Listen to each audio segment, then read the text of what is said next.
अस्सलामुअलैकुम नाजरीन, आप देख रहे हैं JN न्यूज़ और मैं हूं आपकी होस्ट रुबीना चौधरी। सबसे पहले नजर डालते हैं आज की अहम खबरों पर।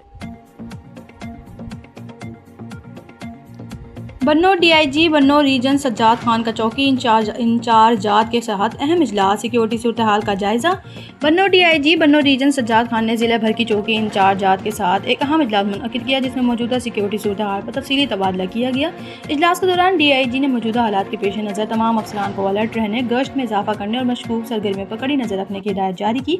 इन्होंने कहा कि अवाम के जान और माल का तहफ़्फ़ुज़ पुलिस की अवलीन जिम्मेदारी है, जिसमें किसी किस्म की गफलत बर्दाश्त नहीं की जाएगी।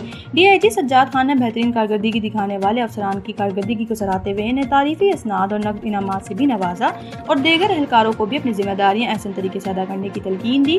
डीआईजी ने इस अज़म का अदा किया कि बन्नौर रीजन में अमन और अमान के क़याम के लिए तमाम दस्तयाब वसाइल बरोकार लाए जाएंगे और अवाम के एतमाद को खूबसूरत बरकरार रखा जाएगा।